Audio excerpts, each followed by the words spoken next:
હવે આપણે કલીલ કણો જે છે એની બનાવટ જે છે એ બનાવટની વાત કરેલી.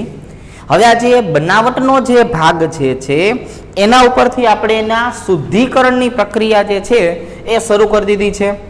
તો જે શુદ્ધિકરણની પ્રક્રિયાઓ જે છે એની અંદર હવે આપણે આજે બીજા નંબરની જે છે એ પ્રક્રિયા શીખવાની છે, જેને આપણે નામ આપવાનું છે અલ્ટ્રાફિલ્ટ્રેશન. આજે બીજા નંબરની પ્રક્રિયા જે છે એને શું નામ આપવાનું છે? આપણે અલ્ટ્રાફિલ્ટ્રેશન પદ્ધતિ જે છે એના તરીકે ઓળખાવાની છે.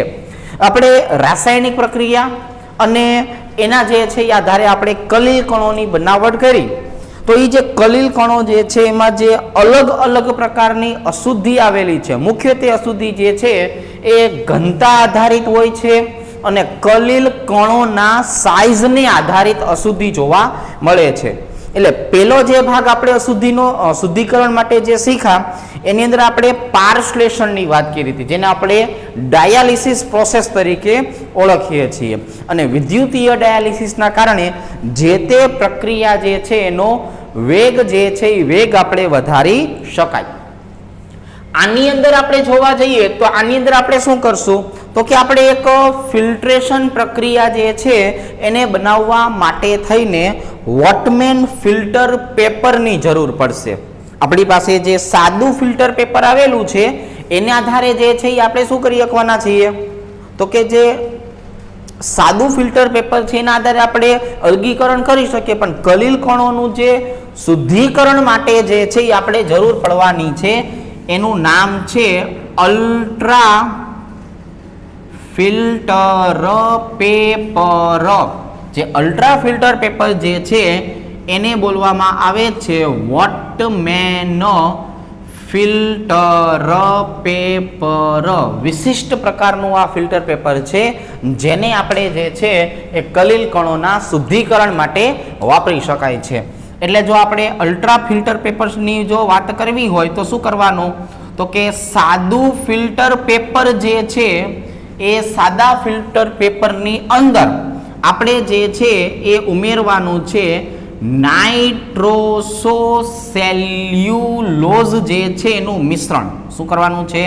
નાઇટ્રોસોસેલ્યુલોઝ જે છે એનું 4% મિશ્રણ જે છે એ મિશ્રણ ઓગાળવાનું છે અને એને આપણે ઇથર અને આલ્કોહોલ જે છે એ આલ્કોહોલની અંદર મિશ્રણ કરીને જે છે એ બનાવવામાં આવે છે. એટલે આને એક પ્રકારની લેપિંગ પ્રોસેસ કહેવાય. શું કહેવાય? Lapping process. જો અલ્ટ્રા ફિલ્ટર પેપર કઈ રીતે બનશે? સાદા ફિલ્ટર પેપર ઉપર નાઇટ્રોસોસેલ્યુલોઝનું 4% દ્રાવણ બનાવવાનું ઇથર અથવા આલ્કોહોલની અંદર, અને એ જે ઘટ્ટ સ્લરી બને છે એ સ્લરી જે છે એને આપણે સાદા ફિલ્ટર પેપર ઉપર જે છે લગાડવાની છે, જેને આપણે લેપિંગ પ્રોસેસ કહેવાય. ગામડામાં ઘરે જે છે એ આપણે જે ગાયર કરતા હોય કે નહીં, એ ગાયર કરવા જેવું જે છે એ કામ થયું. એની અંદર આપણે જે છે એ પોદરા, માટી અને પાણીને સરખા પ્રમાણમાં મિક્સ કરી અને દિવાલ ઉપર જે કરતા હોય ને તો એ દિવાલ ઉપરનું શું થયું? લેપિંગ થયું. બસ એવી જ રીતે આપણે નાઇટ્રોસોસેલ્યુલોઝ જે છે ને એને સાદા ફિલ્ટર પેપર ઉપર જે છે લેપિંગ કરવામાં આવે છે. પછી જે બની જાય એને શું નામ આપવાનું છે? પછી જે બની જાય એને નામ આપવાનું છે અલ્ટ્રા ફિલ્ટર પેપર. હવે સાંભળજો, હવે આપણી પાસે જે છે એ શું આવેલું છે તો કે આપણી પાસે જે છે એ અશુદ્ધિ વાળું જે છે એ કલીલ કણોનું દ્રાવણ છે. આ નાનકડું બીકર આપણે લઈ લઈએ, એની અંદર જે છે એ બે વસ્તુ આવેલી છે. એક આપણે જે બનાવેલા કલીલનું દ્રાવણ છે એ, અને બીજા નંબરની વાત કરીએ તો બીજા નંબરે આવેલી હશે અશુદ્ધિ.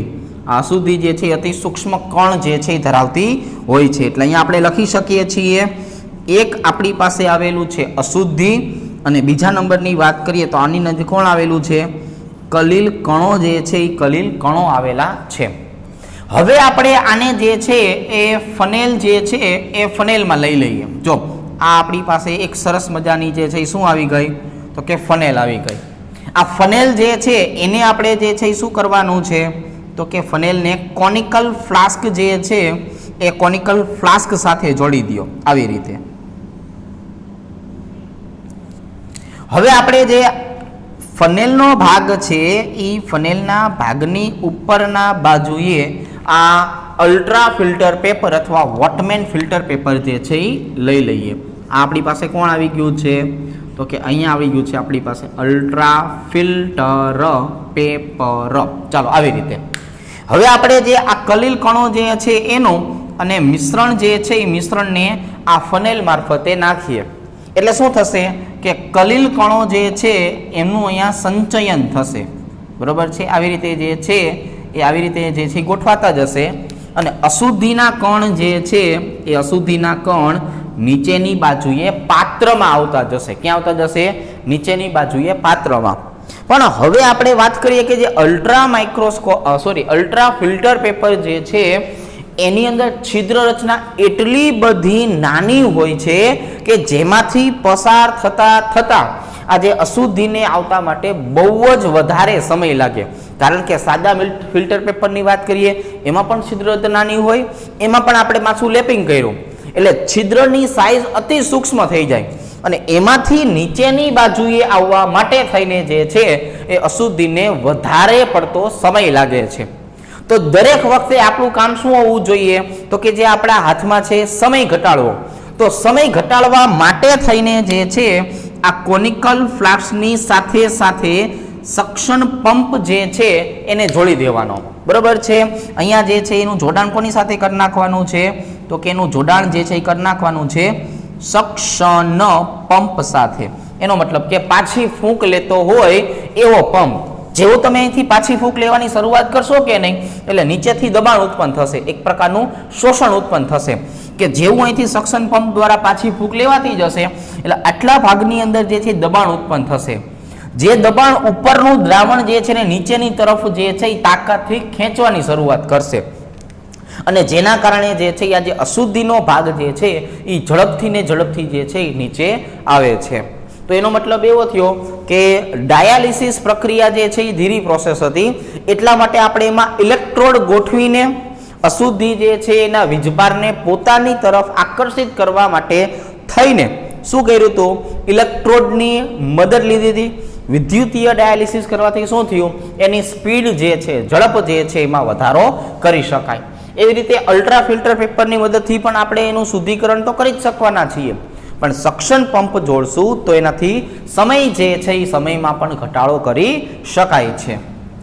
હવે આપણે ત્રીજા નંબરની પ્રોસેસ જે છે એની ચર્ચા કરીએ. બરોબર છે? તો ત્રીજા નંબરની પ્રોસેસ જે છે એને કહેવાનું છે આપણે અલ્ટ્રા સેન્ટ્રીફ્યુગેશન. આને શું કહેવાનું છે? Ultra centrifugation. હવે જો સેન્ટ્રીફ્યુઝ મશીન લેવાનું છે. કયું મશીન લેવાનું છે? સેન્ટ્રીફ્યુઝ મશીન. બરોબર છે? આ અલ્ટ્રા સેન્ટ્રીફ્યુઝ પ્રોસેસની જો વાત કરીએ તો આ જે સેન્ટ્રીફ્યુઝ મશીન જે છે એ આપણે લેબોરેટરીમાં જોયેલું હોય. બરોબર છે? બ્લડ સેમ્પલ જે છે આપેલું હોય કે નહીં, તો એ બ્લડ સેમ્પલ જે છે એમાંથી રક્તકણો અને રુધિર રસ અને રુધિર કણો આ બેને નોખા પાડવા માટેનું કામ જે છે સેન્ટ્રીફ્યુઝ મશીન કરતું હોય. તો એ જ થિયરીનો ઉપયોગ કરવાનો છે અને આપણે કલીલ કણોનું શુદ્ધિકરણ કરવાનું છે. એટલે જો આપણે અહીંયા કલીલ કણો જે છે એની જો વાત કરીએ તો એનો મતલબ શું થયો? તો કે વધુ ઘનતાવાળો ભાગ થયો. કેવો થયો? વધારે ઘનતાવાળો ભાગ. અને અશુદ્ધિની જો વાત કરીએ તો અશુદ્ધિ જે છે એ કેવી આવશે? તો કે અશુદ્ધિ આવવાની છે ઓછી ઘનતાવાળી.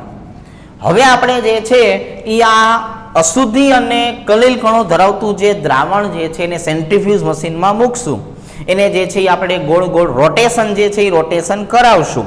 તો એ રોટેશન કરાવવાના કારણે કેન્દ્રગામી બળ લાગવાના કારણે જેની ઘનતા વધારે હશે ને એ કણો બધા તળિયે બેસી જશે. આપણે જે છે એ કોઈ ડબલું લઈએ, બરોબર છે, સુપ્રભાત માટેનું, અને એની અંદર જે છે એ પાણી અને માટી નાખી દઈએ એટલે પાણી કેવું થઈ જાય? ડોળું થઈ જાય. અને પછી એ જે ડોળું થયેલું ડબલું છે એને હાથમાં લઈને આમ ગોળ ગોળ ગોળ ગોળ મંડીને ફેરવવા એટલે તમે 10 મિનિટ ફેરવો ને એટલે બધી માટી તળિયે બેસી ગઈ હોય. આ જ સવારની જે પ્રોસેસ આપણે જે જોયેલી હોય એ જ પ્રોસેસનો ઉપયોગ જે છે આ વૈજ્ઞાનિકોએ કરેલો હોય અને એને જ આધારે જે છે એ કલીલ કણો અને અશુદ્ધિ જે છે એને નોખા પાડેલા હોય. બરાબર છે. તો કલીલ કણો અને અશુદ્ધિને નોખા પાડવા માટે થઈને જે છે એ આ સેન્ટ્રીફ્યુઝ મશીનનો ઉપયોગ કરવામાં આવતો હોય છે. અને એ સેન્ટ્રીફ્યુઝ મશીનની અંદર મૂક્યા પછી જ અમે આજે ટેસ્ટ ટ્યુબ જોવા જાઓ ને, બરાબર છે, તો એમાં કલીલ કણો જે છે એ ક્યાં આવી જવાના છે? તો કે તળિયે આવી જશે. આ જે છે એ શું આવશે? કલીલ કણો. આ બધા કલીલ કણો છે.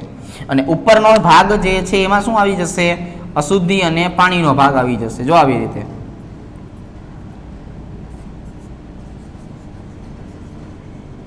હવે આ જે અશુદ્ધિ વાળો ભાગ જે છે એને આપણે શું કરશું? તો કે અશુદ્ધિ વાળો ભાગ છે એને ડિકેન્ટ કરી લેવાનો. ડિકેન્ટ કરવું એટલે નિતારણ કરવું, બરાબર છે. ટેસ્ટ ટ્યુબ જે છે એને આપણે શું કરશું? આમ રાખીને એનો બધો જે ભાગ જે છે ઉપરથી હળવે કરીને જે છે એને નિતારણ કરી લેવાનું છે.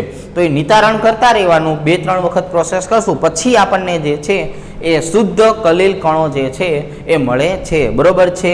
છાશની અંદર વધારે પાણી પડી ગયું હોય તો આપણે 2 કલાક એને રાખી મૂકતી હોય અને પછી શું કરીએ? ઉપરથી હળવે કરીને પરાસ જે છે ને નિતારી લઈએ. તો આવી જ રીતે જે છે એ અશુદ્ધિ વાળો ભાગ જે છે ને નિતારી લેવાનું. આપણે ઘરમાં જે પ્રોસેસ કરતા હોય એ જ પ્રોસેસ જે છે એના આધારે જ બધું કામ કરવાનું હોય. ખાલી આપણે એને જોવાની રીત ગોતતા રહેવાનું હોય. એટલે કલીલ કણો અને અશુદ્ધિના કણ આને તમે જે છે એ સરળતાથી નિતારીને નોખા પાડી શકો છો. તો પહેલા બોર્ડની અંદર આપણે જે છે આજે શેની ચર્ચા કરી? તો કે આપણે જો 2 વસ્તુ શીખ્યા. કલીલ કણો બનાવ્યા હતા, એમાં થોડી ઘણી અશુદ્ધિ રહી ગઈ હતી, તો એ અશુદ્ધિને દૂર કરવાની. તો પેલું આપણે કામ અલ્ટ્રા ફિલ્ટ્રેશન કર્યું. એની અંદર અલ્ટ્રા ફિલ્ટર પેપર બનાવવું પડ્યું, જેને આપણે નવું નામ આપ્યું હતું વોટમેન ફિલ્ટર પેપર, બરોબર છે. કઈ રીતે બન્યું? સાદું ફિલ્ટર પેપર લેવાનું, એમાં નાઇટ્રોસો સેલ્યુલોઝ 4% જે છે એ ઉમેર દેવાનું, ઇથર અને આલ્કોહોલમાં બનાવીને પછી એની ઉપર લેપિંગ કરી દેવાનું. હવે લેપિંગ કર્યા પછી જે છે એ જોવા જઈએ તો આની ઉપર આપણે મૂકી દઈશું તો શું થશે કે ઉપરથી જેવો તમે નાખશો એટલે હળવે કરીને જે છે નીચેની બાજુએ બધી વસ્તુ છૂટી પડવા માંડવાની છે. આ પેલો ભાગ થયો. અને અલ્ટ્રા સેન્ટ્રીફ્યુગેશનમાં સેન્ટ્રીફ્યુઝ મશીન લેવાનું છે. સેન્ટ્રીફ્યુઝ મશીનની અંદર કલીલ કણો વધારે ઘનતા અને અશુદ્ધિ ઓછી ઘનતા, એ ઘનતાનો તફાવત જે છે એને આધારે બેને નોખા પાડી શકાય, બરોબર. ચલો, આ આપણું પહેલું બોર્ડ થયું.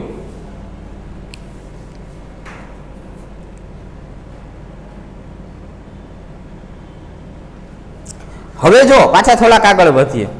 હવે આપણે કલીલ કણોની બનાવટ, કલીલ કણોનું શુદ્ધિકરણ અને હવે ચર્ચા કરશું કલીલ કણોના ગુણધર્મો. આ પ્રશ્ન જે છે એ બહુ અગત્યનો છે. ગુણધર્મો જે છે એ આપણે જે છે એ વ્યવસ્થિત રીતે શીખવા પડે. ગુણધર્મમાંથી આપણને જે છે એ 2, 3 અને 4, 5 માર્કના જેટલા પણ પ્રશ્નો છે એ બધા જ પ્રકારના પ્રશ્નો પૂછી શકાતા હોય છે. તો ગુણધર્મો જે છે એમાં આપણે ધીરે ધીરે સમજતા જઈએ, બરોબર છે. ચાલો,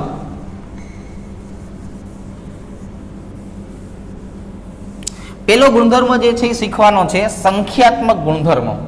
જે દ્રાવણો ચેપ્ટરમાં આપણે શીખેલા હોઈએ કે નહીં, સંખ્યાત્મક ગુણધર્મો એના આધારે જ શીખવાનો થશે. એટલે એ આપણે કલીલ કણોની સંખ્યાને આધારે શીખતા હોઈએ છીએ.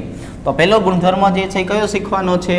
તો કે પહેલો જે કામ જે કરવાનું છે એ કરવાનું છે આપણે સંખ્યાત્મક ગુણધર્મો જે છે એની વાત કરશું.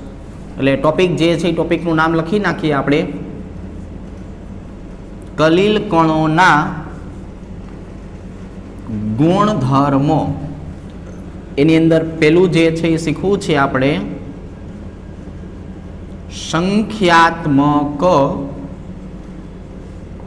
ગુણધર્મ. અહીંયા આપણે જે છે શું કરીએ? સંખ્યાત્મક ગુણધર્મ જે છે એની ચર્ચા કરીએ. ચાલો, તો આપણે જે સંખ્યાત્મક ગુણધર્મ દર્શાવતા હોઈએ છીએ એની જો વાત કરીએ તો આપણે કઈ રીતે દર્શાવશું? તો કે ભાઈ સંખ્યાત્મક ગુણધર્મની વાત કરો તો આપણે આવું લખશું કે ભાઈ સંખ્યાત્મક ગુણધર્મ ચલે છે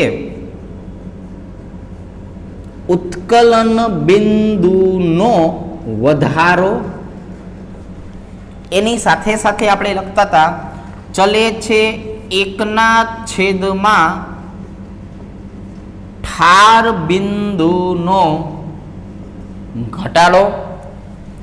અને એની જ સાથે આપણે દર્શાવતા હતા ચલે છે અભિસરણ દબાણનો ફેરફાર અને એની જ સાથે સાથે લખી નાખશું ચલે છે 1/છેદમાં બાષ્પ દબાણનો ઘટાડો અને સાથે સાથે શું લખી નાખશું બાષ્પ દબાણનો ઘટાડો. તો કલીલ કણોની સંખ્યા જે છે એ આ ચાર વસ્તુ સાથે સીધો જે છે એ સંબંધ ધરાવે છે. કઈ કઈ ચાર વસ્તુ થઈ?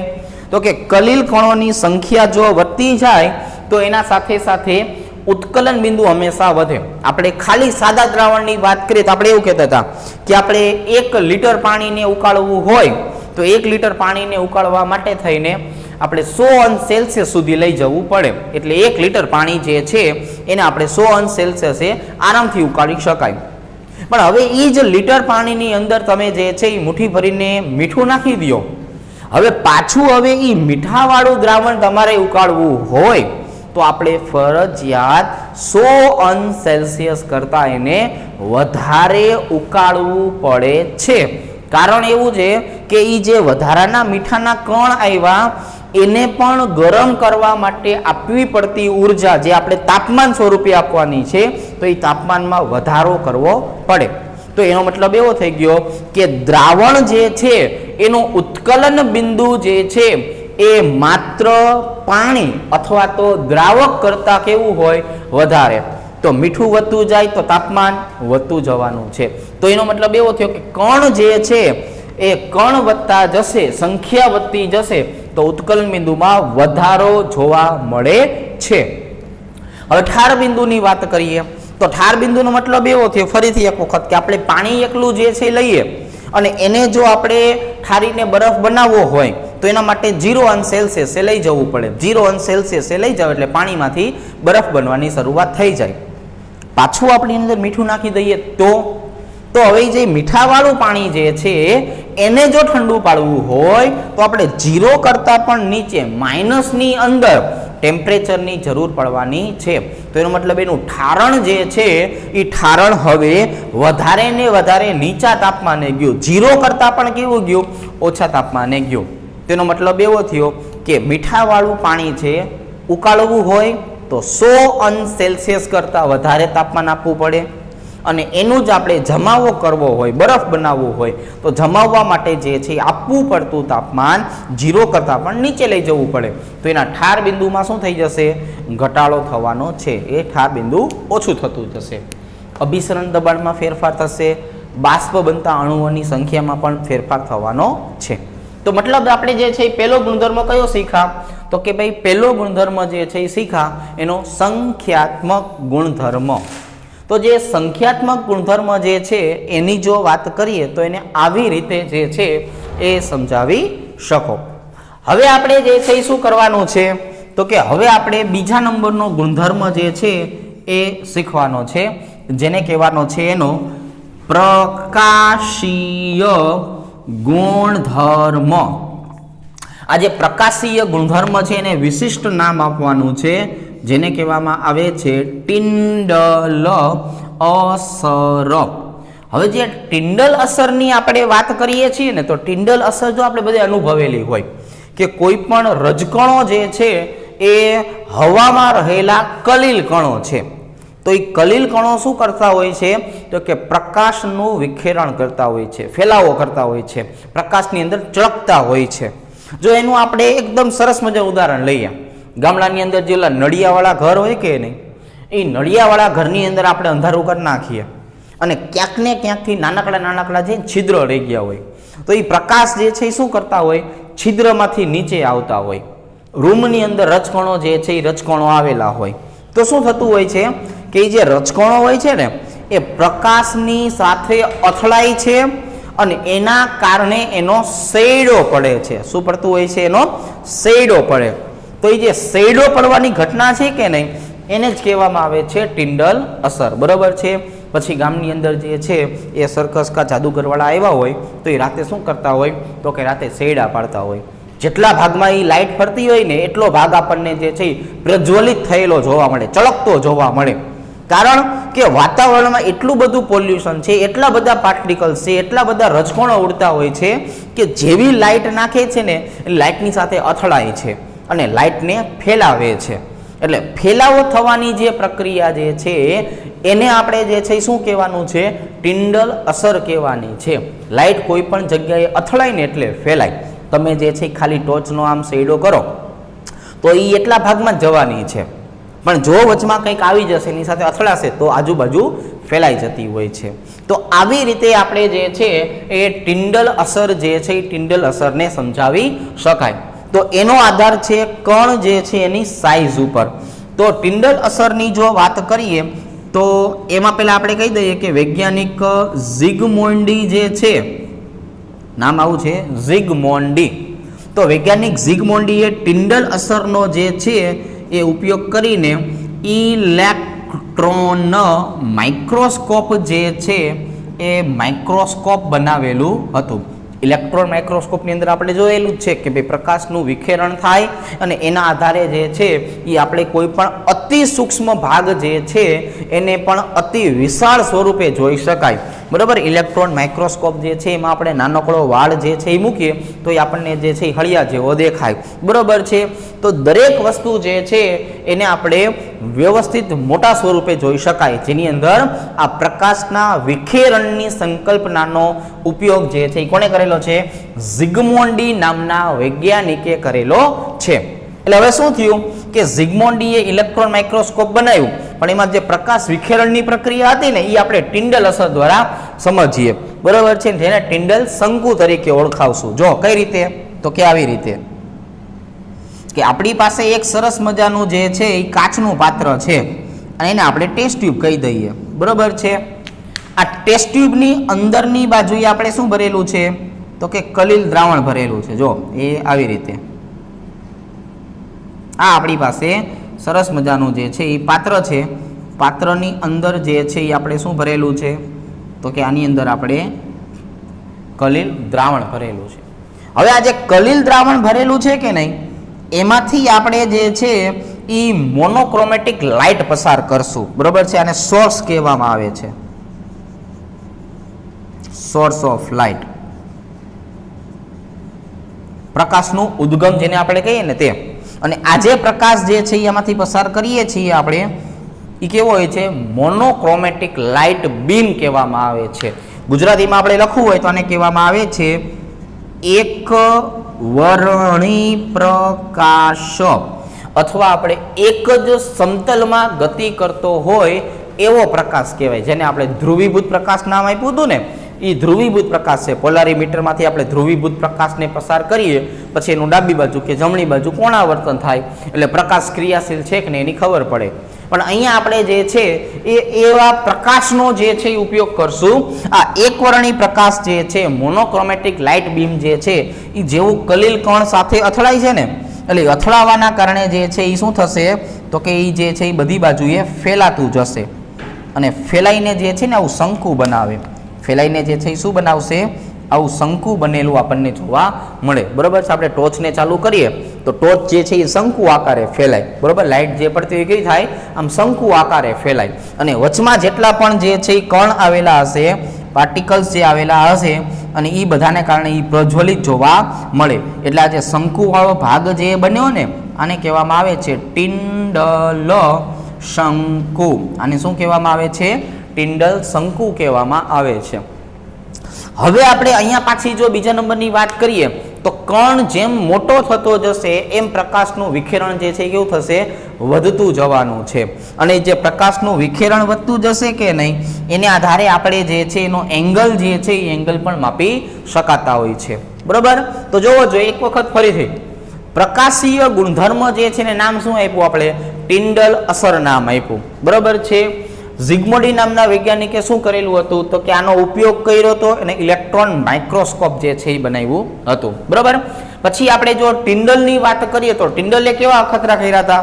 તો કે ટિન્ડલે જે છે એ કલીલ દ્રાવણ લીધું, એમાંથી આપણે એકવર્ણી પ્રકાશને પસાર કર્યો, એટલે આપણને આવું ટિન્ડલ શંકુ જોવા મળે છે.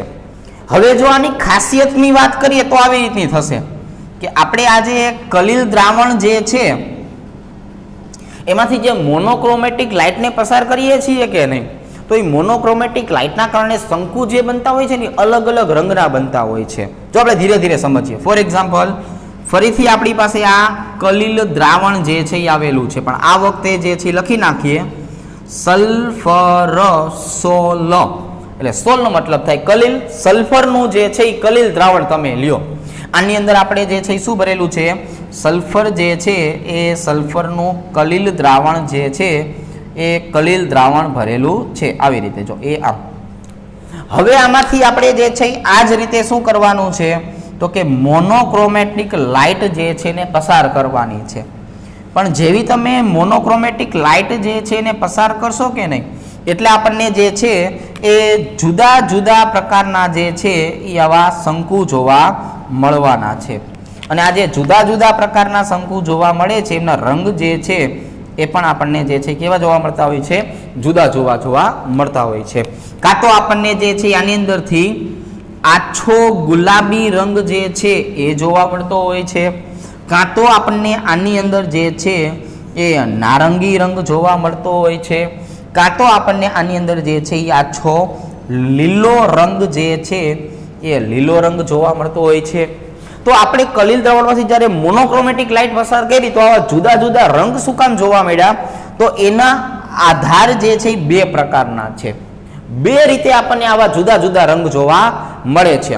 પેલું શું છે, તો કે જોનારનું સ્થાન બહુ અગત્યનું છે, કારણ કે એમાં તરંગ લંબાઈ બદલાય છે અને આપણને ખબર છે તરંગ લંબાઈ બદલાય તો રંગ સ્વાભાવિક રીતે બદલાતા હોય છે. અને બીજું છે કલિલ કણોની સાઇઝ. કલિલ કણોની જો સાઇઝ બદલાતી જશે ને એમ અથડાનાર પ્રકાશ જે છે એનો ફેલાવો જુદી જુદી તરંગ લંબાઈથી થશે, એટલે પણ રંગ આપણને જુદા જુદા જોવા મળે. હવે જો જોનારનું સ્થાન બહુ અગત્યનું હોય, આપણે બ્યુરેટની અંદર જ્યારે કોઈ પણ રીડિંગ લખતા હોઈએ છીએ ને ત્યારે આપણને આવી ચોકસાઈપૂર્વકની સૂચના આપવામાં આવતી હોય છે કે આ આપણી પાસે જે બ્યુરેટ આવેલી છે એ બ્યુરેટની જો આપણે વાત કરીએ તો બ્યુરેટની અંદર કોઈ પણ આપણે રીડિંગ લેવાનું થતું હોય ત્યારે આપણે શું કરતા હોઈએ છીએ, એને એક્ઝેક્ટલી આંખની સામેનું રીડિંગ જે છે એ જોવાનું હોય છે.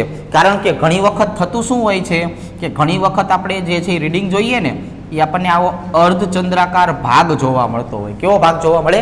અર્ધચંદ્રાકાર ભાગ જ જોવા મળવાનો છે. તો કલર દ્રાવણ જે છે એમાં ઉપરનો ભાગ લેવાનો હોય, રંગવિહીન જે છે એમાં નીચેનો ભાગ લેવાનો હોય. પણ તો આપણને આનો આઈડિયા ક્યાંથી આવશે, તો કે આઈડિયા એક જ સમયે આવે કે જો આપણે એનું સીધું અવલોકન કરતા હોય તો ઉપરની બાજુએથી કે નીચેની બાજુએથી જોશું તો આપણને રીડિંગ ચોકસાઈપૂર્વક જોવા મળશે નહીં. તો કોઈ પણ રીડિંગ લખવા માટે થઈને જોનારનું સ્થાન જે છે એ બહુ જ અગત્યનું જે છે એ સાબિત થાય છે. તમે કઈ જગ્યાએ ઊભા રહીને અવલોકન કરો છો એના આધારે આપણને જે છે જે તે વસ્તુ દેખાતી હોય છે. તો એનો મતલબ એવો થયો કે હવે બીજા નંબરના બોર્ડની આપણે વાત કરીએ તો આની અંદર આપણે બે પ્રકારના કલિલોના ગુણધર્મ શીખ્યા. કયા કયા? સંખ્યાત્મક ગુણધર્મ, જેની અંદર એવું જોયું કે સંખ્યાત્મક ગુણધર્મ સંખ્યા વધતી જાય તો ઉત્કલન બિંદુમાં વધારો થાય, ઠાર બિંદુમાં ઘટાડો થાય, અભિસરણ દબાણમાં ફેરફાર થાય, બાષ્પ દબાણમાં ઘટાડો થાય. કલિલીય ગુણધર્મની વાત કરીએ તો ટિન્ડલ અસરની અંદર આવા બે પ્રકારના જે છે એ આપણને ચોકસાઈપૂર્વકના તફાવત જોવા મળે. હવે આપણે આનો ત્રીજા નંબરનો ગુણધર્મ જે છે એ ત્રીજા નંબરનો ગુણધર્મ ધીરે ધીરે સમજીએ.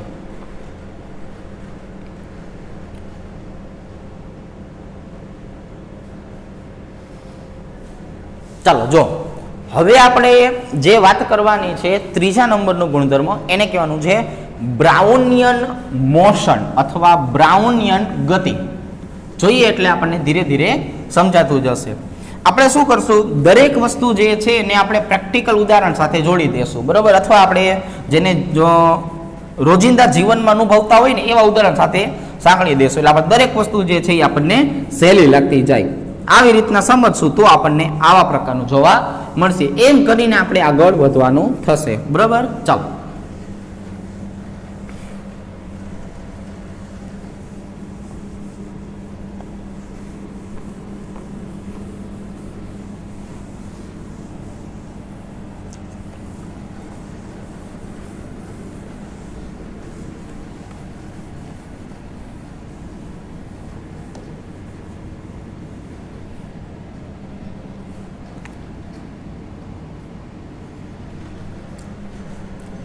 ચાલો જો હવે ત્રીજા નંબરનો ગુણધર્મ જે છે ને કહેવામાં આવે છે બ્રાઉનિયન મોશન, ગુજરાતીમાં બ્રાઉનિયન ગતિ. હવે આપણે બ્રાઉન વૈજ્ઞાનિકની જો વાત કરીએ તો એ જે છે એ બાયોલોજિસ્ટ છે. કેવો છે? બાયોલોજિસ્ટ. એટલે એ બાયોલોજીનો માણસ છે. એ બાયોલોજીના માણસની જો વાત કરીએ તો એને આપણને જે છે એ શું સમજાયું, તો કે એને આપણને આવી રીતના સમજાયું હતું કે તમે કોઈ પણ પાત્ર હોય એમાં પાણી ભરી લ્યો અને એની ઉપર પરાગરજ મૂકો, તો એ પરાગરજ શું કરવાની છે, તો કે ભાઈ એટલી બધી વજનમાં હલકી હશે જેના કારણે સતત અને સતત અસ્તવ્યસ્ત જે છે એ ગતિ કરતી રહેશે. બરોબર છે. હવે આપણે જે અસ્તવ્યસ્ત ગતિ જે છે એ પરાગરજમાં ન ખબર પડે તો આપણે સાદું ઉદાહરણ લઈએ. આપણે ડોલ ભરેલી હોય એમાં થર્મોકોલની ગોળીને મૂકી દેવાની. થર્મોકોલ હોય ને આમાં ભૂકો કરી નાખો ને એટલે ગોળીઓ ધીરે ધીરે હેઠે પડવા માંડે. એ તમે જોજો એ જે છે કે ને એ કોઈ એક જગ્યાએ સ્થિર જ નહીં રહે, કારણ કે જેમ નાનો મોટો પણ પવનનો ફેરફાર થશે ને એમ આમથી આમ જે છે એ અસ્તવ્યસ્ત ગતિ ચાલુ જ રાખશે, એક જગ્યાએ જે ઠરીને બેસી જવાની નથી. તો એવી જ રીતનું કામકાજ છે એ કલીલ કણોનું છે. આવા જ પ્રકારનું કામ કોનું છે? કલીલ કણોનું કામ છે. એ પણ સતત અને સતત અસ્તવ્યસ્ત ગતિ કરતા રહે છે.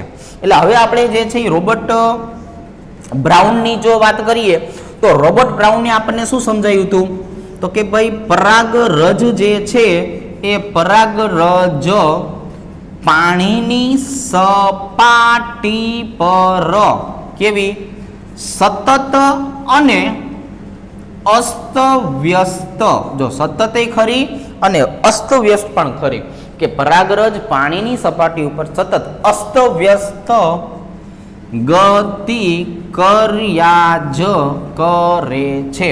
એટલે આવા પ્રકારની ગતિ કલીલ કણોમાં પણ જોવા મળતી હોય છે. તો આવા પ્રકારની ગતિ જે છે એ શું કામ થાય, તો એનું આપણે ચર્ચા કરીએ. ઓકે, પેલું કલીલ કણો જે છે એ ચોક્કસ પ્રકારનો વીજભાર ધરાવે છે. જો પેલી જે છે આપણે વાત કરીએ તો શું કહેશું કે કલીલ કણો છે ને ચોક્કસ પ્રકારનો વીજભાર ધરાવે. એટલે પાછું આપણે એવું કહી દઈએ કે ભાઈ કલીલ દ્રાવણ જે છે એ બે ભાગ ધરાવે છે. આ જરૂરી છે જાણવું. તો પહેલો ભાગ જે છે એ કયો ધરાવતો હતો, કલીલ કણની વાત કરીએ તો પહેલો ભાગ કયો હતો, તો કે પહેલો ભાગ હતો એનો વિક્ષેપિત કલા, અને બીજો ભાગ જે છે એ કયો છે, વિક્ષેપન માધ્યમ. હવે આપણે એવું શીખવાયું હતું કે વિક્ષેપિત કલા જો પોઝિટિવ હોય તો એવા સમયે વિક્ષેપન માધ્યમ હંમેશા કેવું હોય, નેગેટિવ હોય. એના કારણે આ વિદ્યુતીય રીતે કલીલ દ્રાવણ જે છે એ કયું કહેવાય, તો કે વિદ્યુતીય રીતે જે છે વિદ્યુતીય રીતે સ્થાયી કહેવાય. બરોબર, કારણ કે એક પોઝિટિવ બીજું નેગેટિવ છે.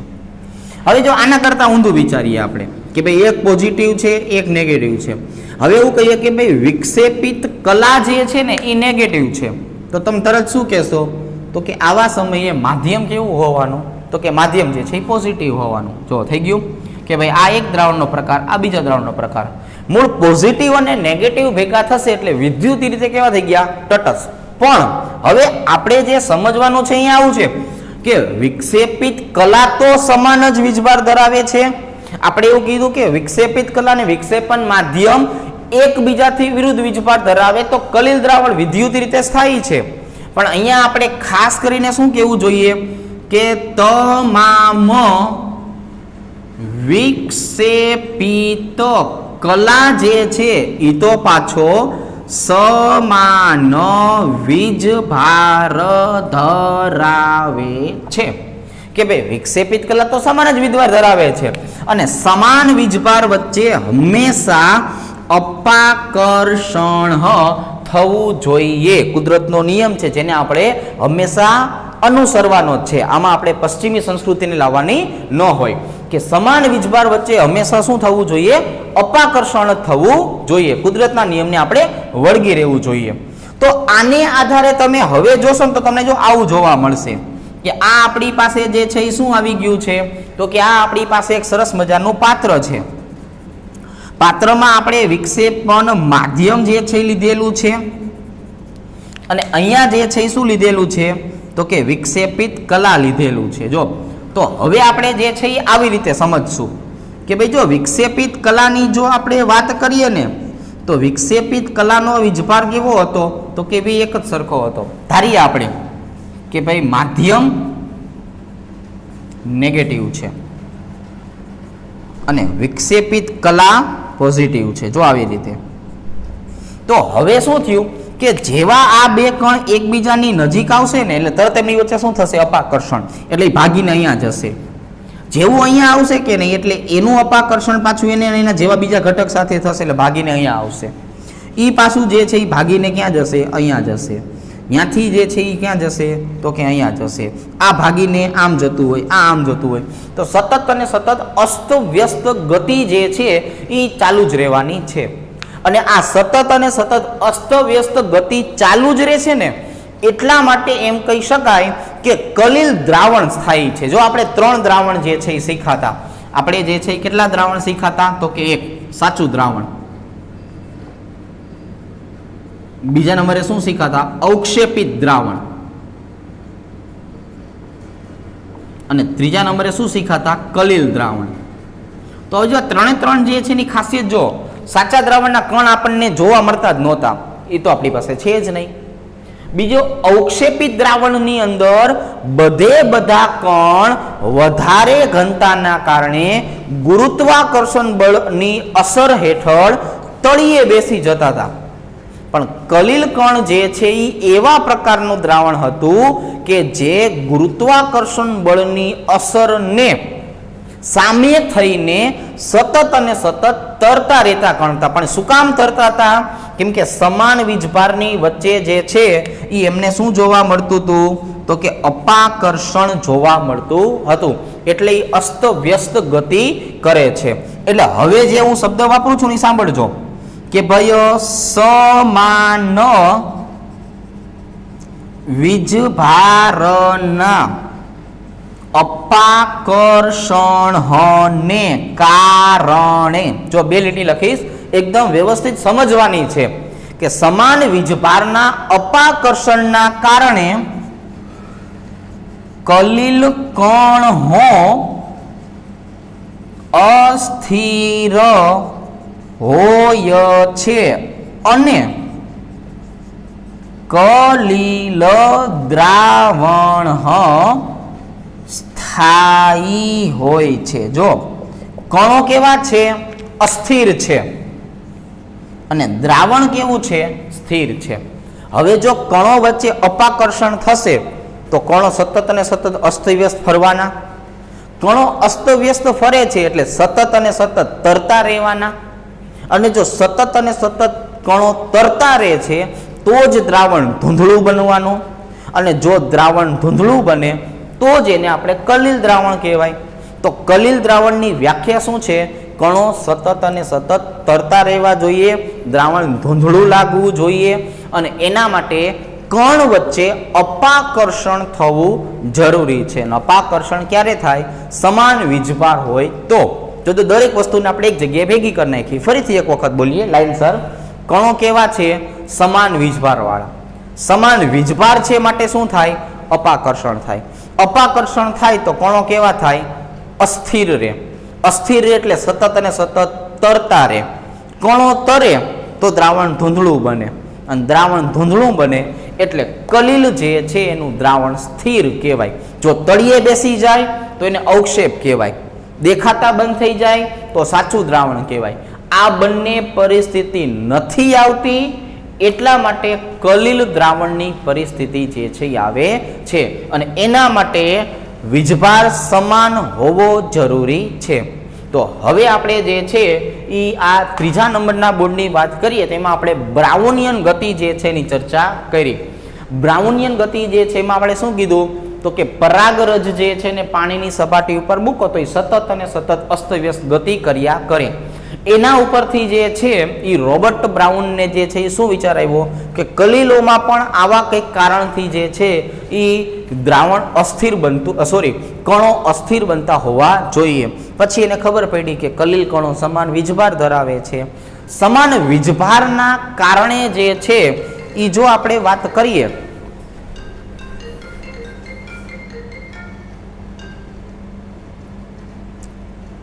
તો જો સમાન વીજભાર જે છે એના જ કારણે જોવા જઈએ તો આપણને આવું અપાકર્ષણની માત્રા જે છે એ જોવા મળવાની છે. બરોબર છે.